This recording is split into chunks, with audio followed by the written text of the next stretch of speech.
Can I have your attention, please? I'd like to call the meeting to order and welcome to the March 21st, 2011 Lowell Planning Board meeting.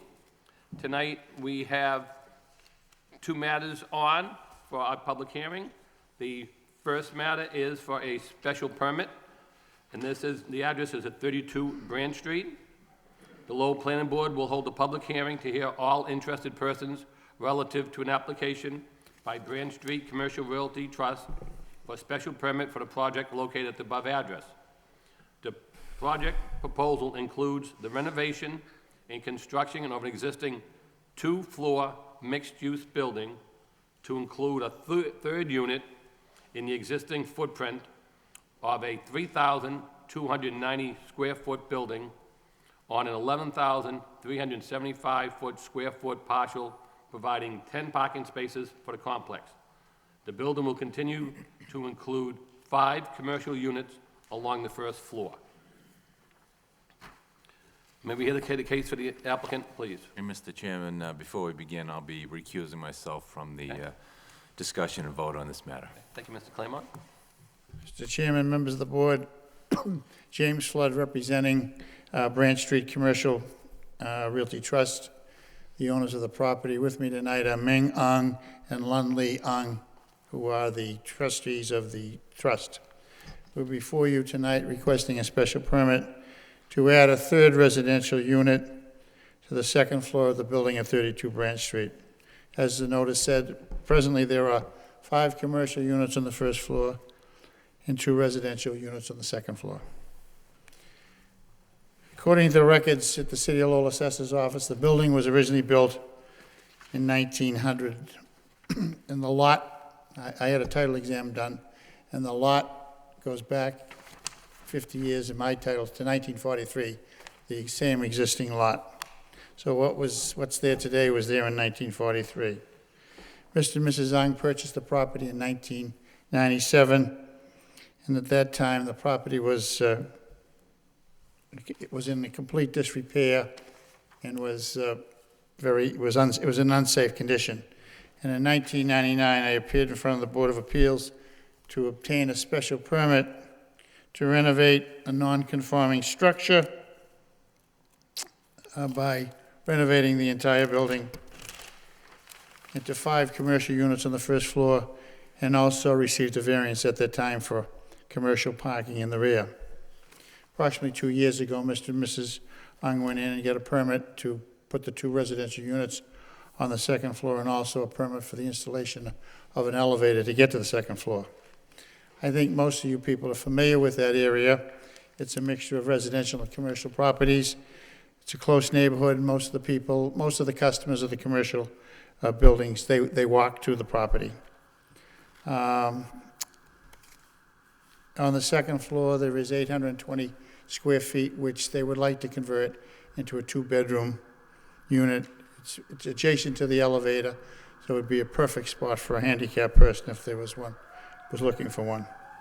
There'll be no change whatsoever to the outside of the building. It'll stay in the same, no change at all.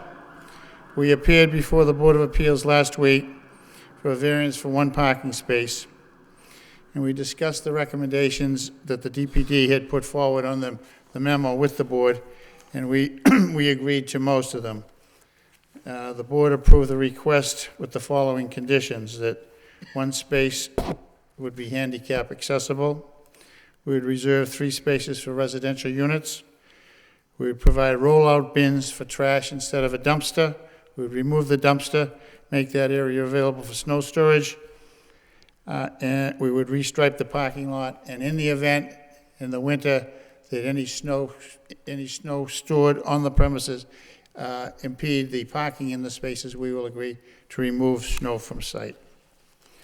So I provided a new plan tonight that shows those changes that the Board of Appeals requested.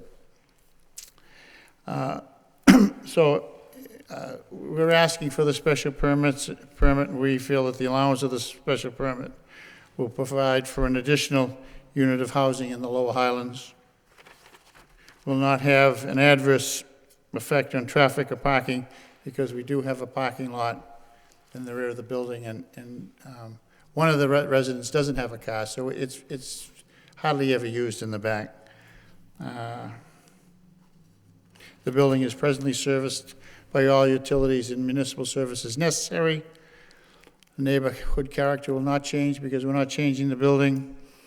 And one additional unit should not impact city services, and it will add to the tax base of the city because of the new assessment of the unit. So I'd ask that you approve this special permit. Thank you, Counsel.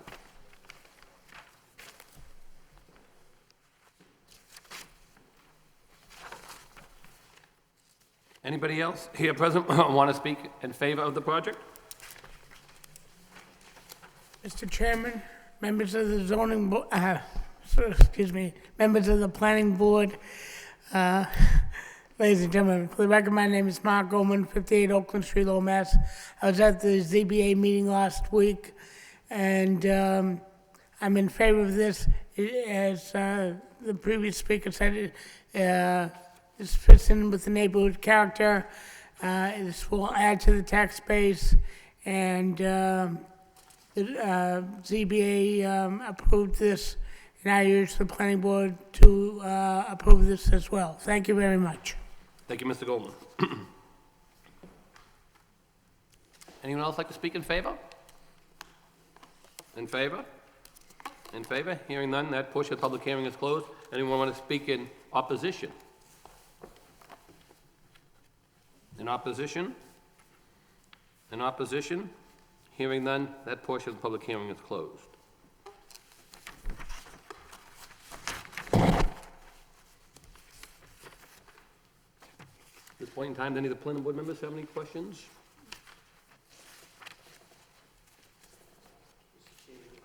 Yes, Mr. Fischett. First of all, I certainly want to compliment the petitioners on the success of the building and the rehab, and when you go into that particular section of the city, you certainly can see commerce taking place, and there's I believe there's the market, the grocery store across the street, and certainly it's encouraging to see that pocket of commerce taking place.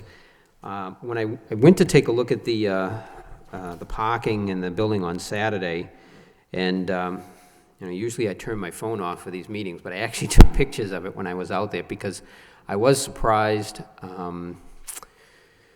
when I pulled into the parking lot as it stands. I mean, it was full of capacity. There was a vehicle parked in front of the dumpster. I don't see how you can even back out without hitting the car behind you, so you obviously have to back out of the parking lot. I see the reconfiguration, but we're talking 14 feet from parking space number 9 to the parking space right side of number 6. And I can see the space left for snow storage, but I can honestly see cars filling that location.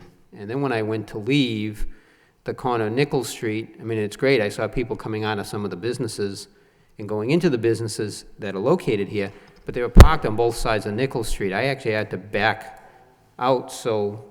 away so somebody pulling in could make their way. So it really, at that point, I really had to really think long and hard about, and I understand the possibility of someone moving into that apartment that does not have a vehicle. However, that's the ideal situation. I think what we currently have is exacerbated as we speak, and I'm not necessarily convinced that the conditions of the Zoning Board of Appeals would even improve the existing conditions, and then adding another unit to the building for a potential to have another vehicle, I think is going to create just more of a problem over there.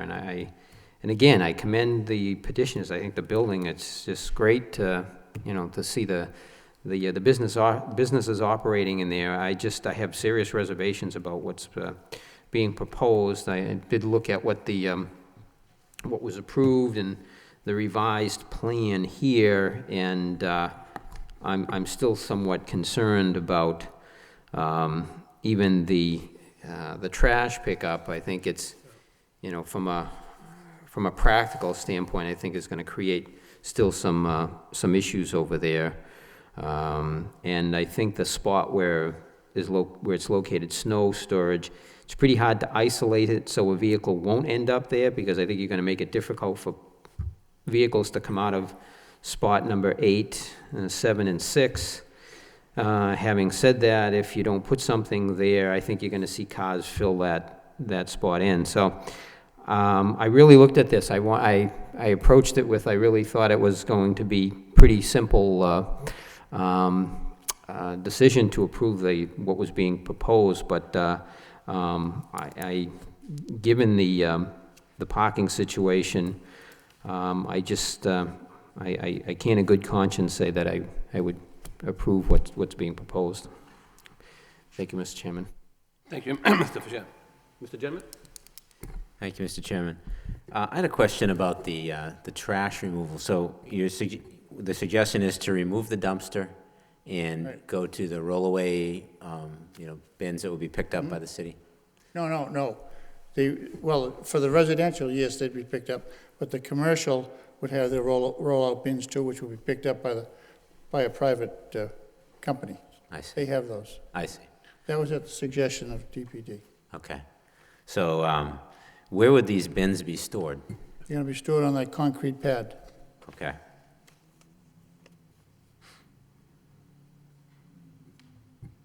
Okay. So I share the concerns that Mr. Frechette brought up. It's already a very congested neighborhood. Parking is at a premium on the streets.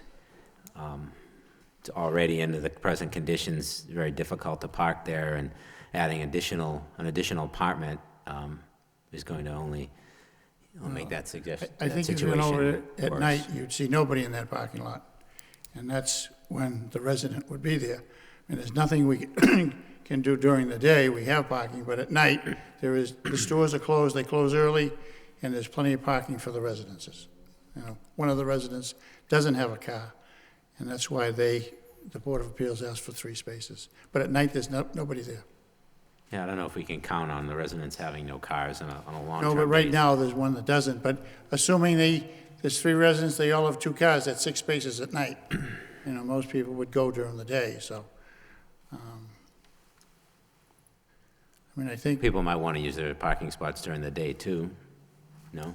most people would probably work and go to work and leave the space open for the commercial space. I understand.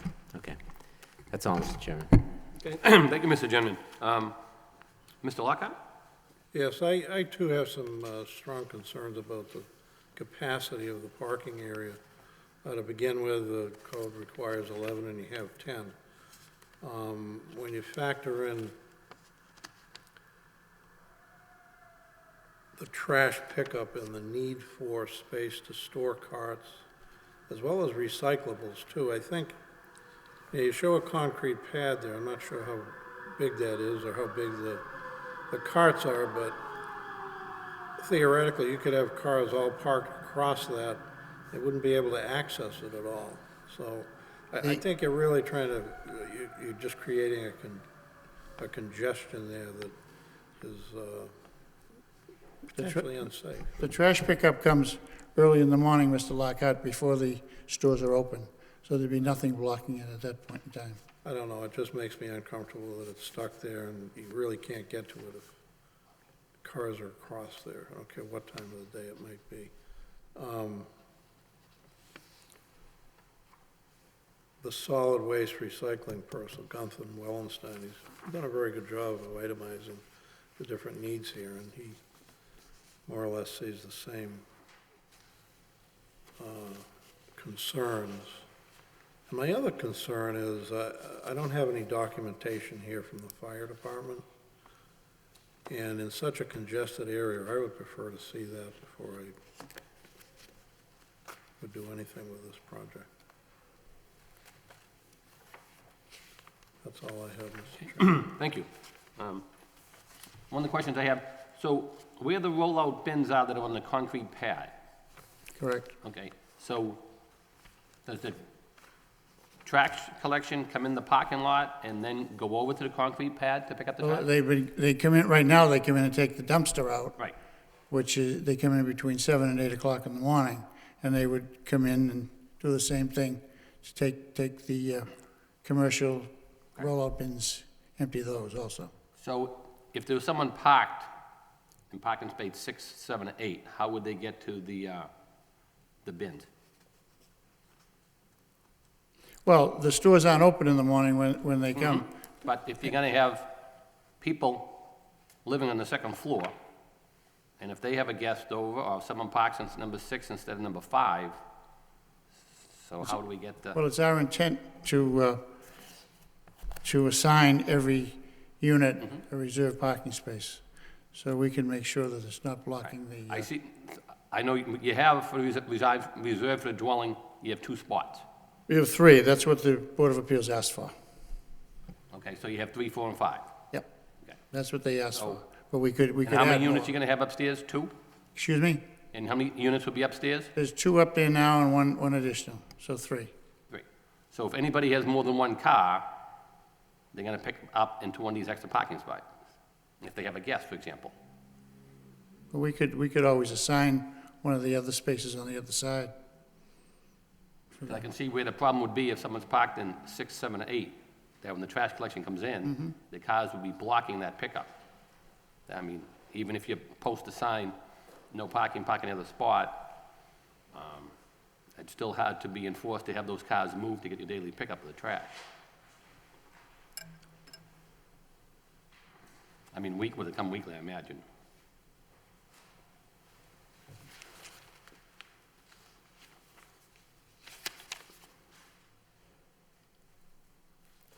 I mean, I feel that basically the parking lot is pretty congested. I know when I went up there to look at it before, that when the dumpster was, it was probably in between number 7 and 8, and then where your snow storage was, the snow was piled up there. And when I was there at, I would say, 8:45 on a Sunday morning, it wasn't yesterday, but it was a week before, there had to be at least 6 cars already in there, 7 cars already in that parking lot. So it was, and as indicated, when I pulled in, I had to, same as the other board members, you have to back out of this parking facility. There's really no place to turn around, which is a little bit of concern for the parking as well. So those are my concerns. Any of the board members have any further discussion? If not, we can entertain a motion.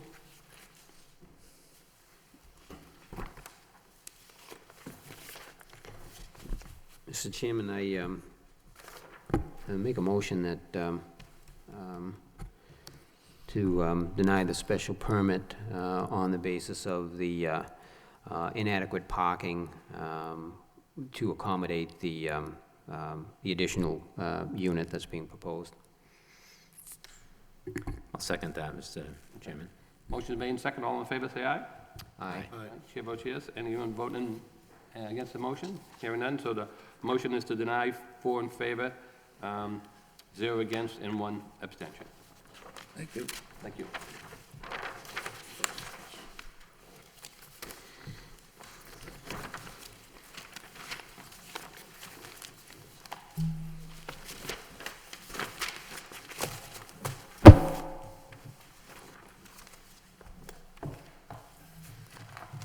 Moving along, the next matter under public hearing is for new business for a special permit at 647 Chelmsford Street.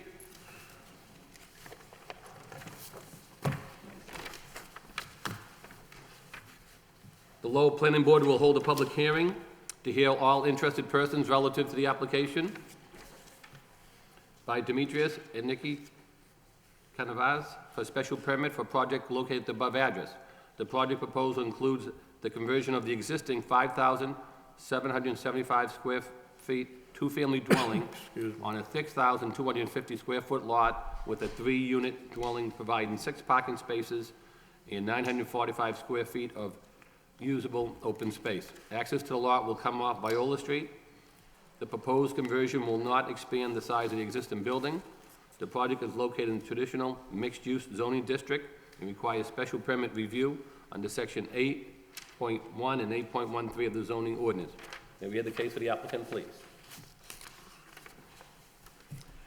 Mr. Chairman, George Ciolides Jr., 133 Market Street, Lowell, and I'm here this evening on behalf of the Canavis family, the applicants for the special permit. Hopefully you all get this booklet. I would have liked to have gotten it to you sooner, but I think there's a lot of material in there that will be helpful for your consideration, and I'll speak to some of the issues and hopefully give you a better idea of the situation. Mr. and Mrs. Canavis, and this is Mrs. Canavis and her son Charles, who are with me today. Mr. and Mrs. Canavis purchased this property back in 1973, and they've owned it since that time. In 1990, Mr. Canavis, who was a mason at the time, had a life-changing event when he fell off some scaffolding, and he's been disabled since that time and unable to work. This property represents a substantial part of the income that Mr. and Mrs. Canavis live on and have lived on during those years. And as I mentioned in my brief to the board, at this point, income from that property is important. It's not easy or does not make any sense at this point for them to sell this property, especially in our depressed market. So their son Charles has been living there the last couple of years. That's the gentleman beside me. And what they would like to do in this case is put an apartment on the 3rd floor for Charles, and then lease out the apartment that he's currently in on the property now. We submitted our plans, as you know, to the board, and they've been reviewed by the planning development folks. Obviously, we have two issues that we have to deal with here principally, or two issues before you. One is the fact that on the issue of square footage per dwelling unit, we're lacking that by 1,250 feet. And the other is with reference to the parking situation.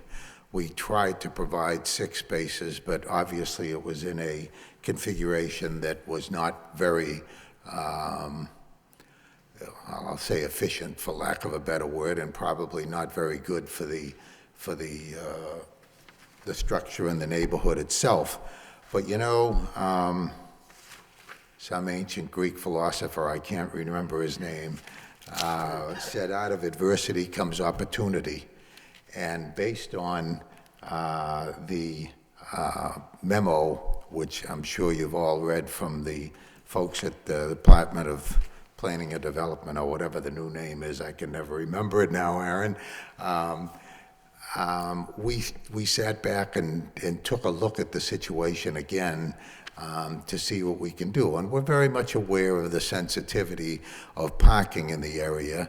I'd like to make 2 points.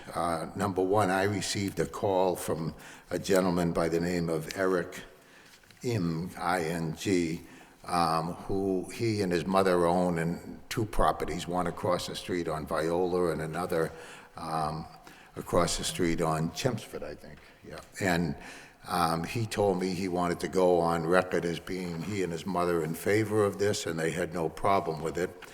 I also received a call from Claire King, and had a conversation with her. Now, Aaron or Joe, one of the other of them, gave me a handwritten letter that apparently she filed with the board.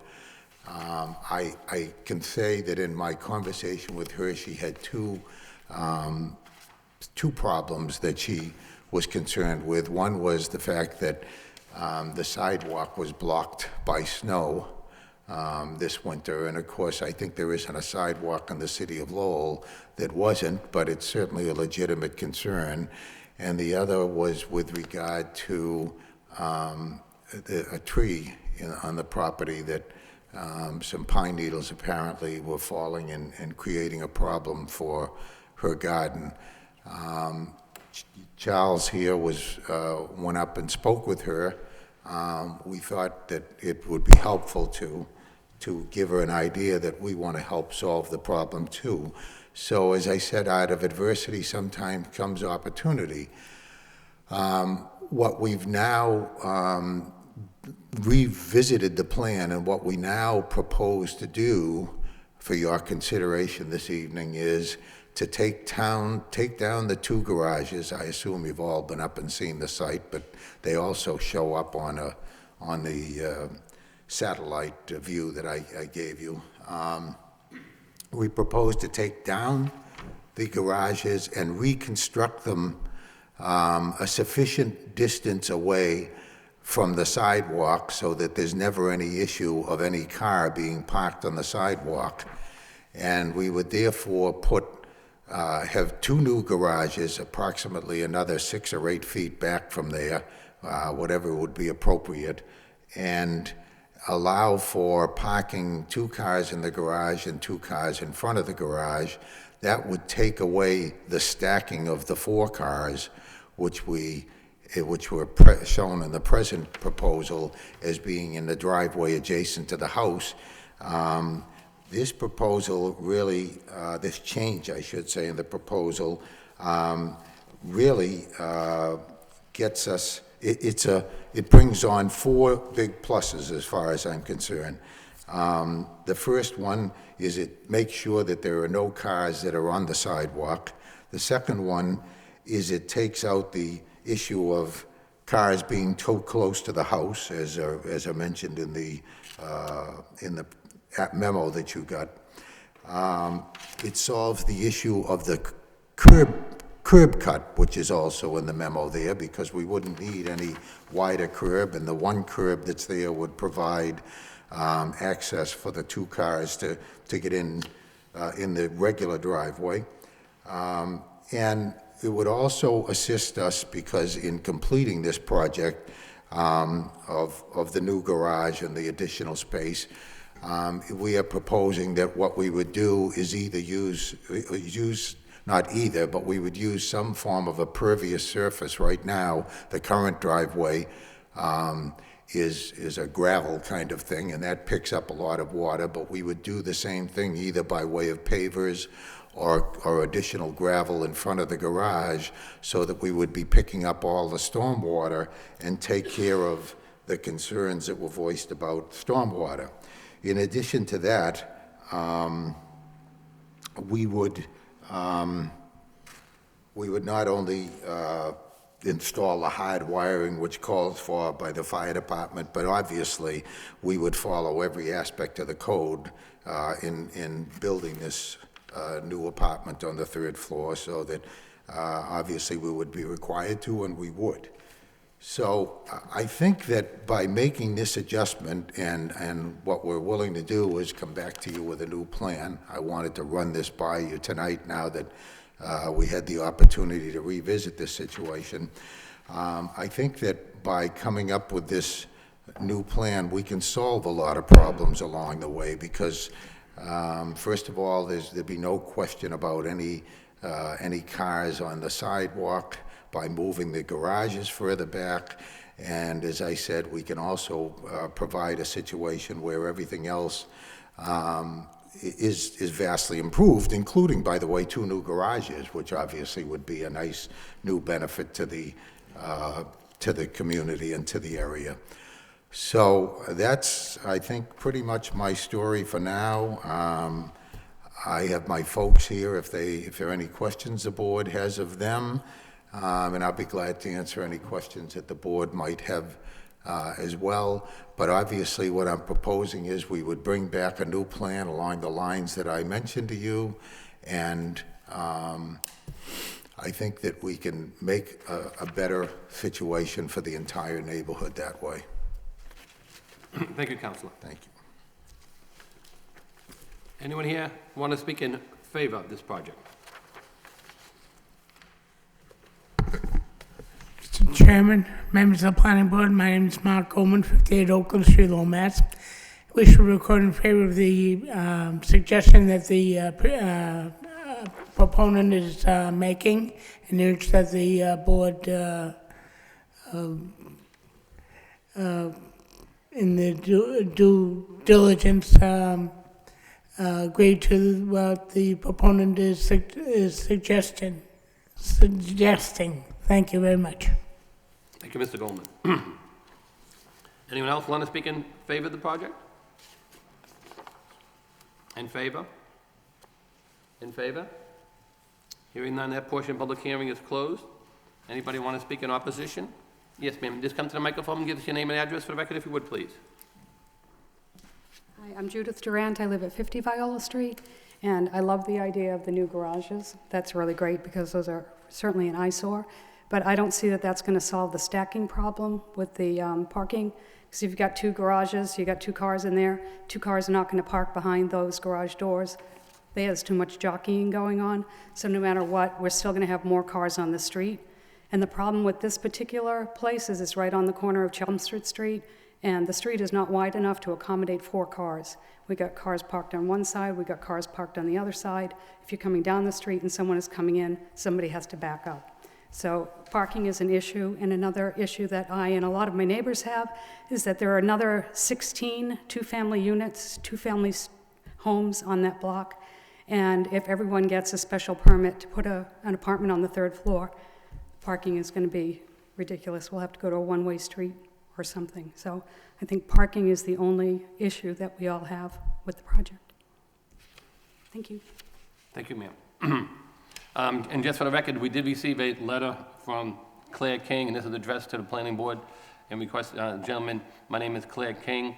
I'm the owner of the property located at 22 Viola Street, adjacent to the property of 647 Chelmsford Street. I object to the project proposed for the following reasons. 1, congestion on Chelmsford Street is quite hazardous, especially in the winter, and would be impacted by additional vehicles. 2, lack of area to pile snow and keep sidewalk cleared. 3, the property on the opposite side of Chelmsford Street has been converted into a 3-unit dwelling, and vehicles are parked on Viola Street. 4, concerns that the property does not have the appearance of the enough parking for the parking lot. Sincerely, Claire King. So we'll put that in our file. And does anybody else want to speak in opposition? Anyone else in opposition? In opposition? Hearing none, that portion of the public hearing is closed. I'll turn over any questions or comments any of the board members have at this time.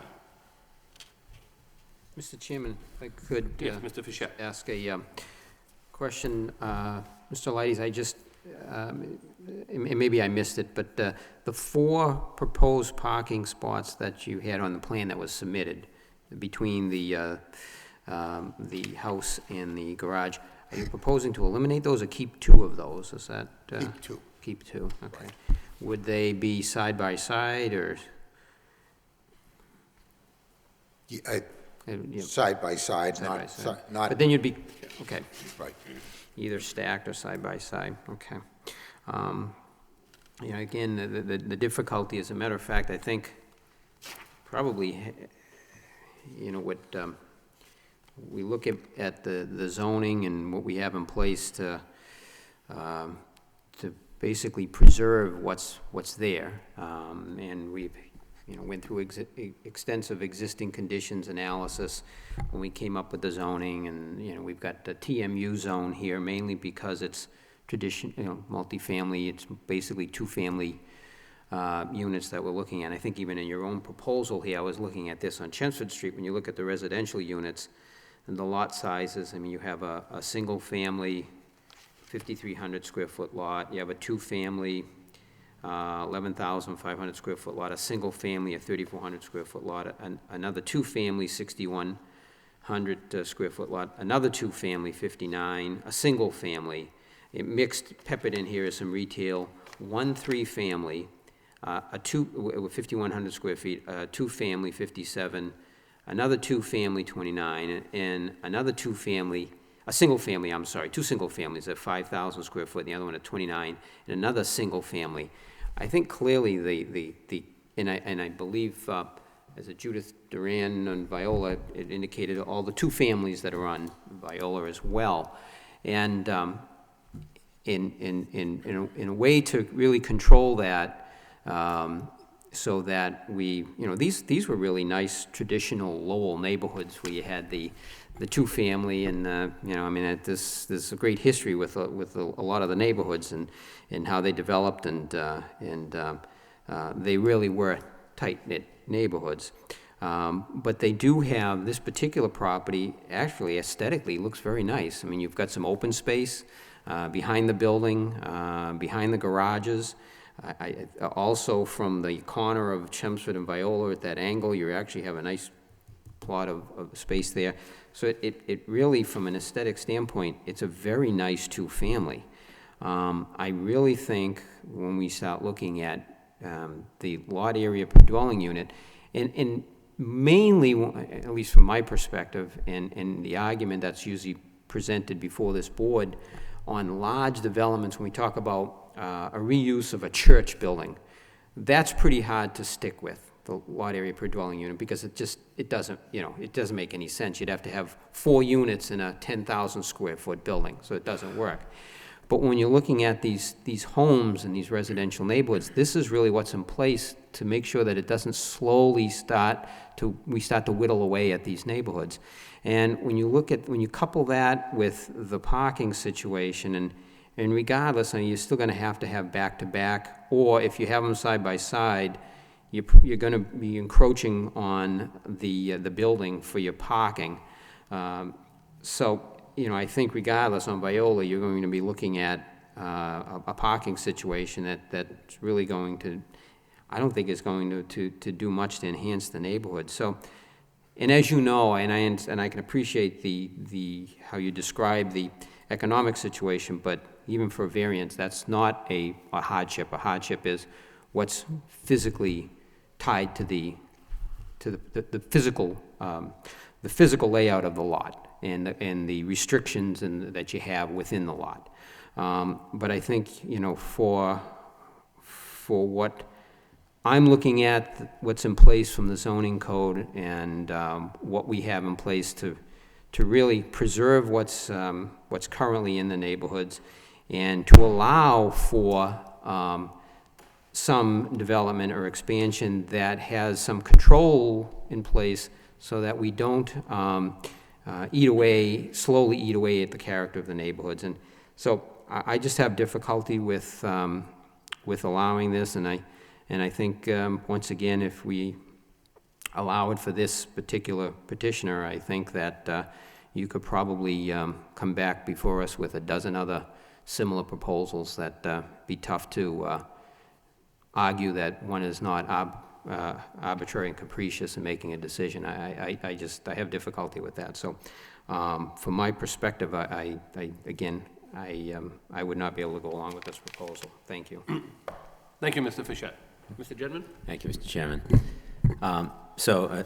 Attorney Elides, I think my colleague and Ms. Duran bring up some excellent points about this property. Viola Street is a great street. It's a very nice, livable neighborhood street. Pride and ownership. You can see it up and down the street. And I actually grew up in this neighborhood, and I can remember this house always being well kept, and it still is. It's a very nice house with a nice front lawn. It looks very nice on Chelmsford Street. It's a great lead into Viola Street. But as Mr. Fischett was alluding to, it's one of those neighborhoods, those Lowell neighborhoods that you really have to fight to protect, because if you start flicking the dominoes, pretty soon you get cars all over the place. And I think the parking situation on this lot in particular, it's hard to see a way where you could meet code, and still it's hard to see a way you can meet code with an additional unit in the house. And then there's the precedent of the situation, right? As Ms. Duran brought up, if we bend the rules and allow a third unit in this house, what about the other 17 two-families on the street? Shouldn't they be able to have a third apartment too? Pretty soon there's cars parked everywhere. And that leads into the land area per dwelling unit. I really feel that the land area per dwelling unit restrictions in Lowell are very low. You know, I don't think 2,500 square feet is a lot to ask for land area per dwelling unit in a neighborhood like this. And this would, with the third unit, would violate that restriction as well. And those are codes that are put in there to limit the congestion in neighborhoods like this. So while I think, you know, I think that the property is well kept. I think that your rationale is sound. We have to focus on, you know, what's right for the neighborhoods and the code that's in place. And you know, I agree with Mr. Frechette. I would have a hard time seeing a way I could support a plan to put a third unit on there and still meet the restrictions. Thank you, Mr. Chairman. Mr. Lockhart? Yes, I have a couple of comments. One, I think once you've introduced the idea of tearing these garages down and changing the parking, that it really avoids the documentation that we're looking at. And because of that, I'd be in favor of a continuance so you can put together another plan to look at. However, what isn't going to go is the lot area per dwelling unit, and that bothers me. I mean, and just so you realize that the documentation that I'm looking at, I'll read it, it's inaccurate. It says, and it's misleading. It says, the minimum lot area per dwelling unit in square feet, requirement is 2,500 square feet, provided is 6,250 square feet, and you're looking for 1,250 square feet relief?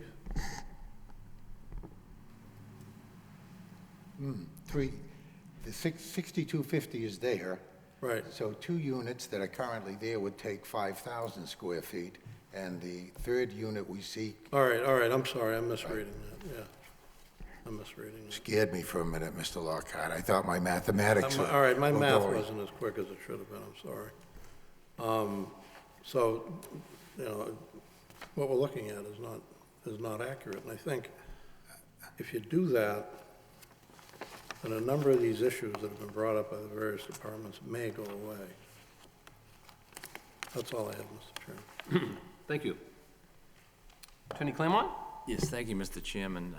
I certainly appreciate, you know, the hardship that brings your applicants before us this evening and their willingness to move the garages or do whatever is necessary to try and accommodate the parking, which in my mind is probably the biggest issue.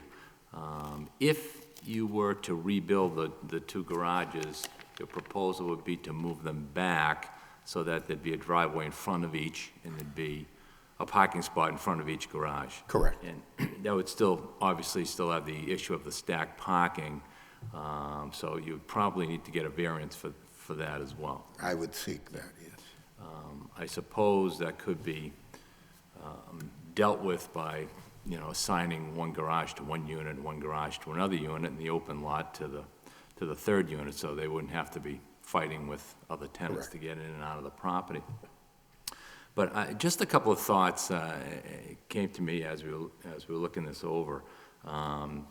The 2 garages there, what are the size of the garages, if you know?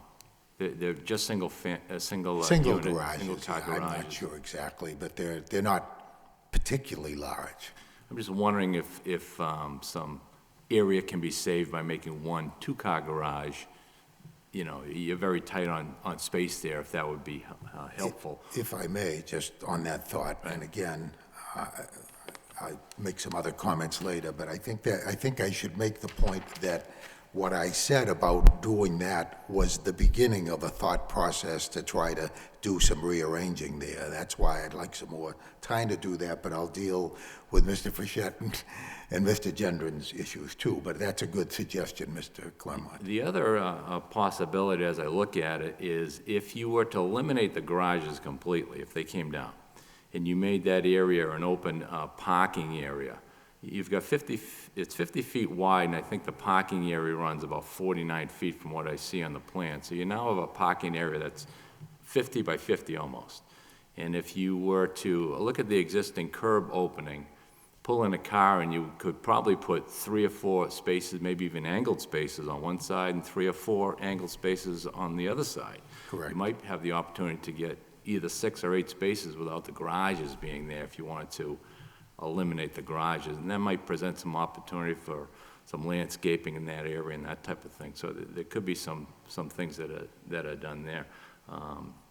I'd certainly be in favor of you have the ability to take a look at those possibilities and bring it back to us. Yeah. Thank you. And that's all I have, Mr. Chairman. Okay, thank you. I just have a couple of concerns. I think the most important one is, as indicated by a couple of board members, is the minimum lot area per dwelling unit. I think even if you change the parking garage, and when I went up there, I mean, the 2 parking garages now are both in need of repair. I mean, they both have padlocks on them, they've broken windows. The garage with them, they're in need of repair, for sure. Whether people are parking there now or not, I'm not sure. There was no one parked there when I was up there. When I was up there, there was a big red truck parked where you proposed 4 new spots are, and that basically took care of those 4 spots. You don't have the required side yard requirement, so you're missing the side yard requirement. It's a corner lot, so you have to pick up the front and side, so even some of your side yard requirements in your front lot are off, because when it being a corner lot, you have to pick up the front on both streets. So you don't even have the front per se on Chelmsford Street. So my concern is basically what Ms. King said and also Ms. Duran said. And I walked up Viola Street. I know Viola Street very well. I grew up in the Highlands. And all those houses I looked at were all 2-family houses. All the way up, all the way down. Walked up the street, came down. I looked at the numbers on them, looked at the addresses on them. And this is a nice house. It's on the corner of Chelmsford Street. And what it's doing by giving the Chelmsford Street address is it's encroaching all the way up Viola Street from a 2-family into a 3-family. And I know Chelmsford Street's a busy street, but where's all the parking going? Where's the curb cut here? It's all on Viola Street. So it's having the impact on Viola Street. I like the idea of changing the garage parking and everything else, but even if you change that, I would still have a problem with the minimum lot dwelling per unit. You don't have that, you don't have the side yard. I really think it's a nice neighborhood, and I think you're trying to force too much in there, and those are my concerns. So, if I may, I hear and I think there are some valid concerns. First of all, with reference to the issue of an additional unit, the whole purpose of Section 8 of the code is to deal with that kind of a situation. If there were not the capability and the concept that there ought to be opportunities for Lowellians to be able to do something with their property along those lines, there wouldn't be a Section 8, which, as you know, was newly put in there. And it certainly wasn't there just for churches and old buildings or whatever. It specifically speaks to the issue of residences. So I think that what we need to do, if I could urge you to be, and I know you are all open-minded, but if I could urge you to open up to the concept that, again, this is an opportunity to fix a situation. We're not trying, we're not trying to make things worse. We're not trying to put more cars there per se. What we're saying is we think we can find a way to put 6 cars. And by the way, Charlie will live there by himself and has 1 car, and the other occupant of the premises only has 1 car now. Now, I know that's not the case forever, but it's not unusual in places like that where homeowners only have 1 car. But anyway, think of it in terms of here's an opportunity to really fix a situation, get cars totally off of Viola Street, if any of these folks' cars are there. I'm not sure that they are, but I don't question either the motives or the facts that are given to us by these other folks. So and the same thing applies, by the way, Mr. Lockhart, to the issue of number of square feet per unit. I mean, it's not unusual whatsoever, and that's why in this case, again, I point out to you that our ordinance, newly 2004, provides, actually, I think this particular section is newer than that, actually provides for the fact that in some cases you're going to have not so much need for space, and therefore you can get a variance in a situation like that. Bear in mind that the unit that Charles would live in on the third floor is going to be a much smaller space. So even though we only have 6,250 feet, we don't need anything more than that in terms of operational space or living space in this situation. So I would ask you to consider those facts along the way as well. So I'm saying I understand the concerns of the board, but I ask you, I mean, you know, no question, this is, I love the neighborhood as well. It's a very nice neighborhood, and it's a good, strong, solid neighborhood. But mind you, we have two people who thought that this was going to be a serious problem. As you know, they all get notices there, or not even serious. As I said in my conversation with Ms. King, her problem was snow, and I forgot to mention, by the way, obviously we would agree to a condition to remove snow from sidewalks or property at any point if there were not sufficient removal of snow and created any problem. So let's look at, and I hate to look at things this way, but you have to look at things this way. Again, this is an opportunity to fix a bad situation. If we can't address it and fix it and get to that, then what have we accomplished? Nothing. We haven't made the parking situation any better on Viola. We haven't dealt with that situation whatsoever. And unfortunately, I suppose, a disincentive in terms of the Canavas family and their current situation to view what, in fact, the property is doing.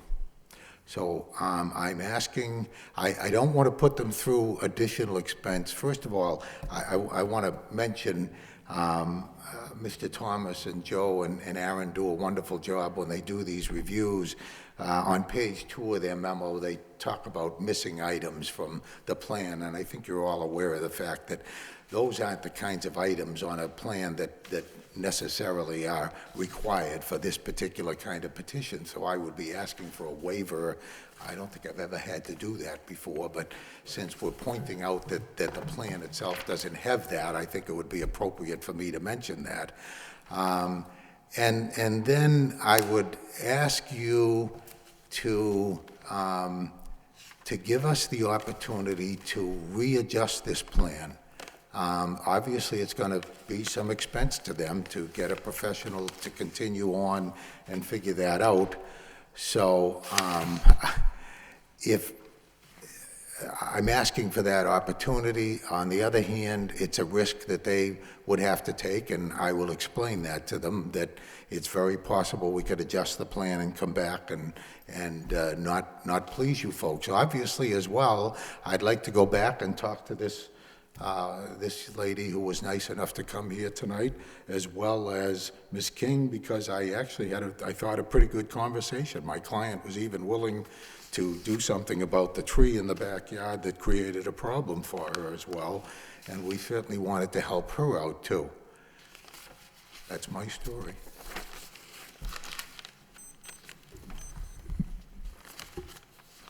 Mr. Chairman? Yes. Can I ask a couple questions? So, Attorney Laddies, what problem are we trying to fix? When you say that this is an opportunity to fix a problem, what problem are you referring to?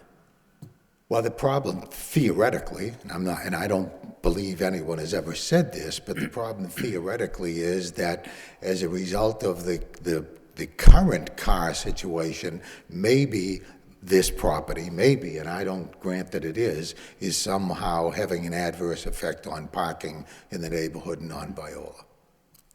So I think the only, as I can see it, the only problem that's being, that we could fix here is the garage situation, right? The garages are not well kept.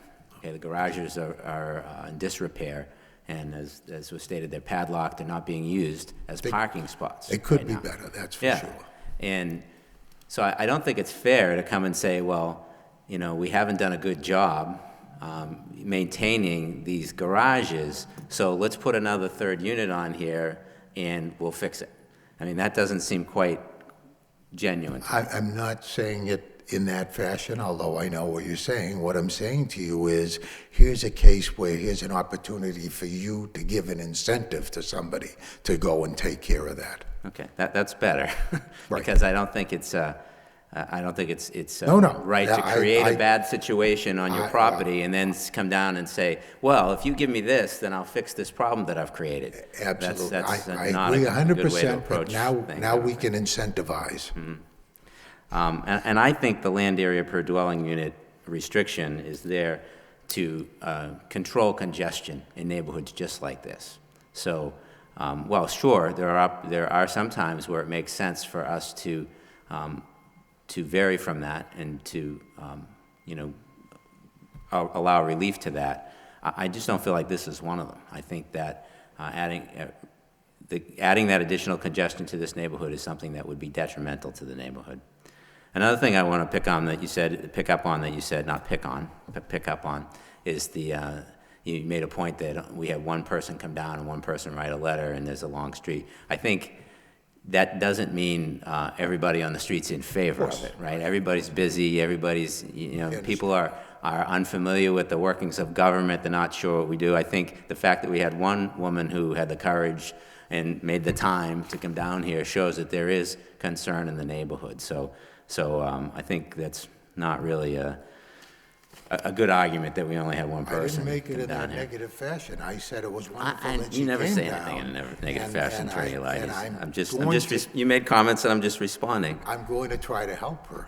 And I think that, no matter what we do in this spot, we're not going to be able to deal with the land area per dwelling unit. We're still going to have stacked cars if we move the garages back, although I do think new garages would be a good thing. And that violates the code and would create more cars being on the street. And I think the option of putting a parking lot back there, again, doesn't address the land area per dwelling unit, and I'm not sure that would do, in my opinion, I don't think that would do a lot for the aesthetics of the neighborhood either. So in my opinion, I have a hard time seeing a scenario where I could support this, and I certainly wouldn't want anybody to spend a lot of money or time developing another plan that still would fall short of that. So I'm just giving you my stance on this, is I think that, I can't see myself supporting this, and I don't think it's worth your effort to go back and spin another plan. I understand. I'm well aware of your concerns about parking. I think we've had a number of dialogues on that subject matter, and I will give you credit for being consistent, Mr. Gendron, okay, clearly. Not every, and I think you will understand as well, that if you look at the totality of all of the matters that have come before this board and the zoning board and whatever, not every one of them came out with an ending that was exactly by the code. And isn't that in essence part of one of the reasons why you gentlemen have the opportunity to look these situations to find the best result, and why we have a zoning board of appeals, which, although is not one of your favorite boards, I understand that, because they grant. I'm sorry, I don't know why you'd say that. Well, because of the granting of variances. I think that there have been cases, instances where I'm only saying that, in other words, there are some instances where there are a number of instances where there are a number of variances granted. That's all I was pointing out. I didn't mean. Well, toward the zoning board of appeals. I didn't mean you, I think it's Steve wrong to Gendron. suggest that it's not one of my favorite boards. No, I love the zoning board of appeals. Let me clarify that. I didn't mean you, Stephen Gendron. I meant you as a collective board. There are situations where the board maybe isn't very happy with, because obviously if you're voting one way and there's another board that's sort of voting contrary to what your sense is, then I wouldn't be pleased if I was in a situation like that. That's all I was saying. So I'm still I'm trying to read some tea leaves here, and I'm trying to get some encouragement to see if there's a way that I can come back and show you that we're going to solve a problem. I want people to think about this as a problem-solving situation, not a problem-creating situation. And I really do think that if we can provide in a nice manner for new garages, I think the idea that garages being rebuilt or rebuilt into one, as Mr. Claremont mentioned, looking into, is going to be an asset to the neighborhood. Is it run down? Yes. I mean, I don't think I have to repeat again the fact that these folks are not wealthy people and have limited means and they haven't been able to take care of that particular structure the way maybe they would have liked to have done. So I just would ask you all to be, as I said, sufficiently open to the possibility of letting us solve the problem.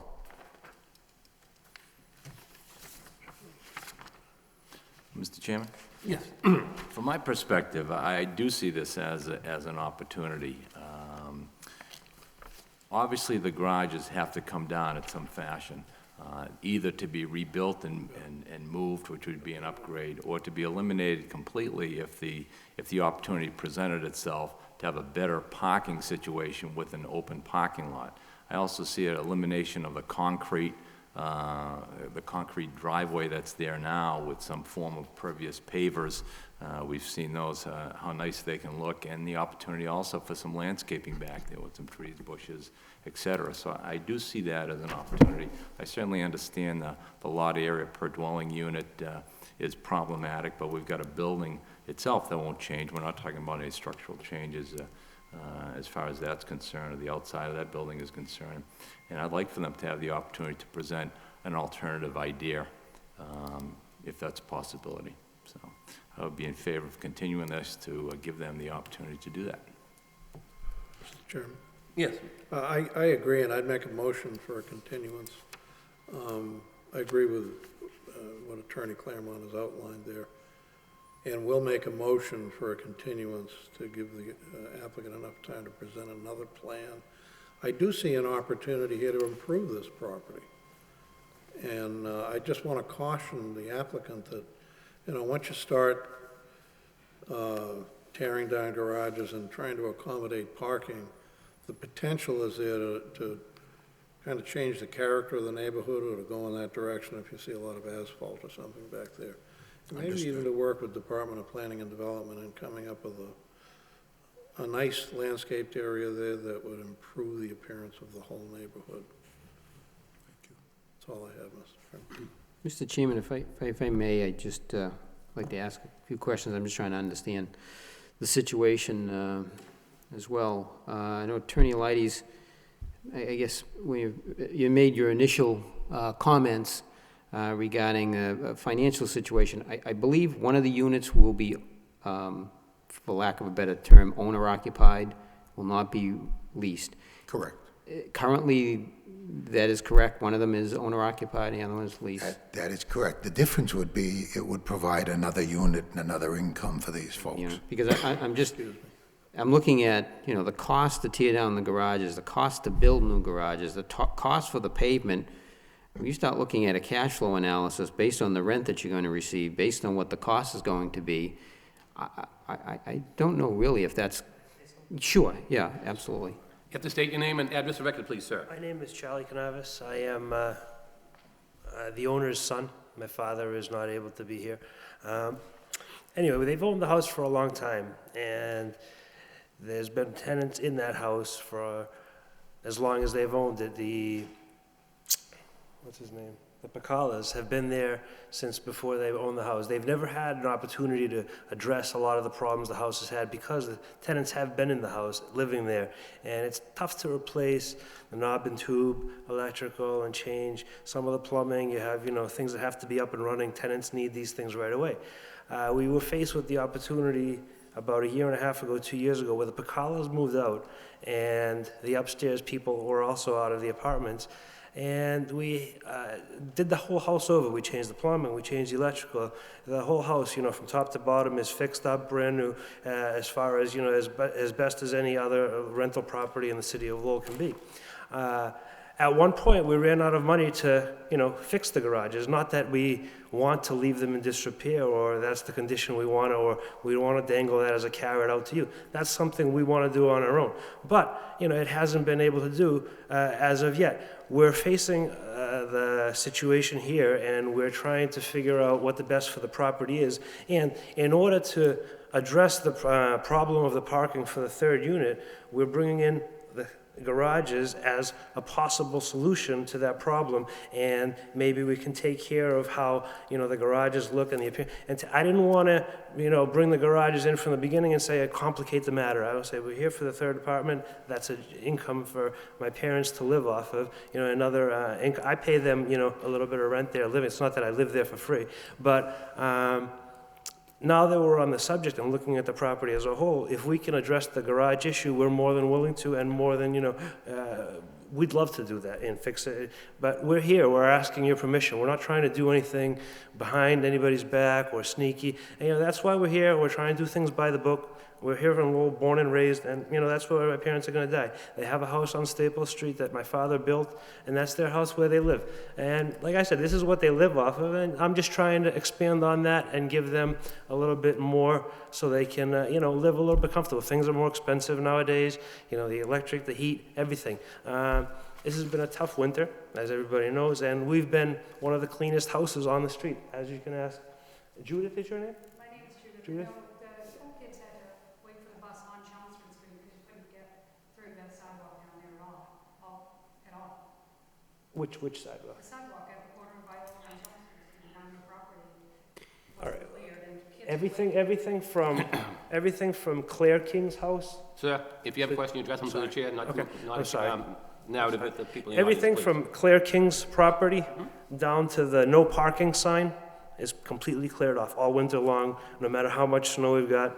And, I've been out there, cleaning it all out. And I wasn't aware that I had to clean all the way around Chelmsford Street. Usually people have a small section of, whatever to clean in front of. I'm located on the corner. I wasn't aware that I was supposed to clean corner to corner around, not a lot of people do that.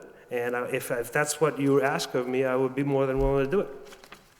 Thank you. I just, again, was, as I look at the potential cost to even do something like you're proposing now, and again, if what council represented as well, part of a hardship was the financial aspect of it.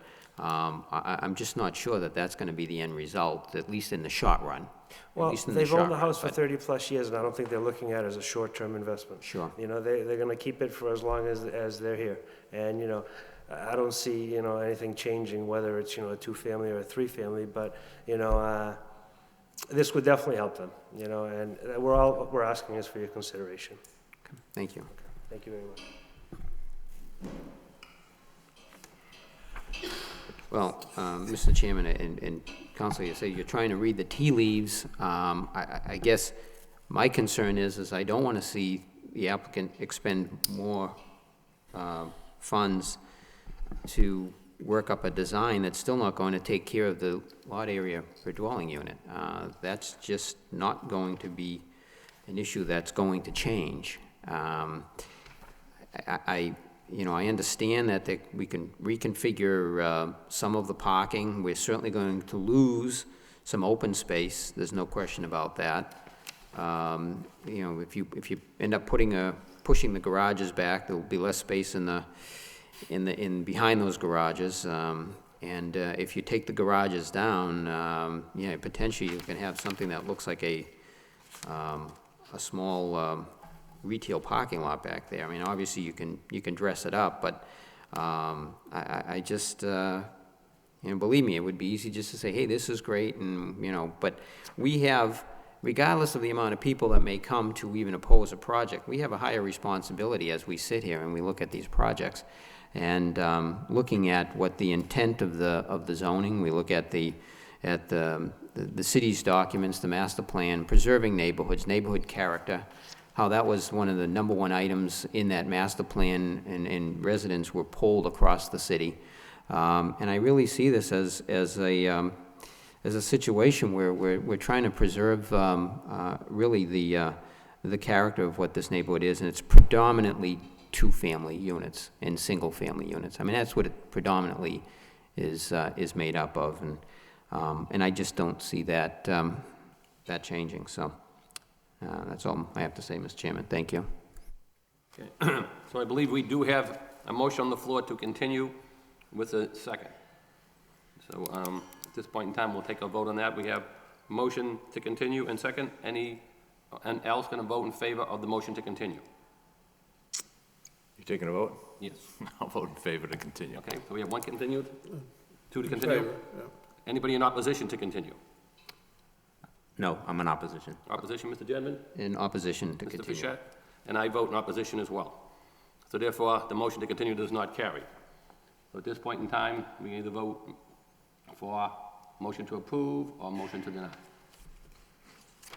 Mr. Chairman, I'll make a motion that we deny the request for a special permit based on the lot area per dwelling unit requirement and the parking requirements. I'll second that, Mr. Chairman. Could I just add also that it doesn't, it also is minus the side yard requirement, and I feel it does not also enhance the neighborhood character, Absolutely. okay? So we have a motion And second. to deny and second. All in favor of the motion to deny, say aye. Aye. Aye. Aye, aye. So that's 3. All in favor to against? No. No. Okay, so we have 3 to deny and 2 against, and a motion carries that the project is denied for special permit. Thank you.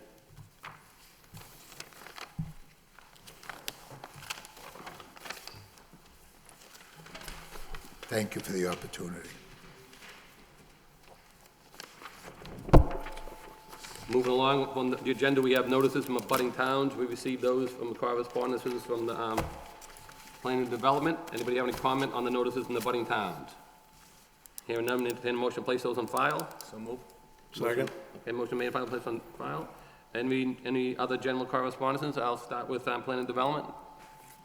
Aaron, anything I new do coming have in? one thing, and I'm not sure if I've sent the notice yet to the board, so I just wanted to mention tonight, there was a petition or a amendment to the zoning ordinance that was brought upon or promulgated from a city council motion about notifying the public when there's a request to rezone the zoning map. It's in the paper tonight. Did you read this? I don't know if I sent it out or not. Basically, what happens is it's an amendment to propose a new process whereby a map change would initiate a 300-foot notification with anybody, to any property owner within that distance, just like a special permit or site plan review. A regular amendment that would affect the entire city, again, would remain the same. It's just too difficult to notify everybody, but. So that will be, it's scheduled for public hearing the first meeting in April. So gotta go to council first, referred to us, then from us back to the council. They've referred it, so it'll be a planning board public hearing, April 5th, I think is the first meeting in April. April, is it the 4th, I think? I think it's that Monday? Yeah, it is a Monday, so 4th. I think it's the 4th. Yeah, I forget what the paper said. I think it's the 4th, actually, now that you That mention sounds right. I have the agendas in here. it. And Well, we'll be the first sending, Monday in April anyway, so. yeah, we'll be sending out the actual amendment shortly. Yeah, April 4th. Okay.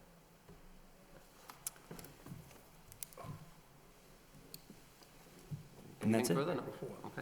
No? Okay. Any other board members have any comments or any consideration from the other boards that they appear on? Hearing none, we'll entertain a motion to adjourn. So move. Motion is made and second. All in favor, say aye. Aye. We are adjourned. Thank you. Good night, everyone.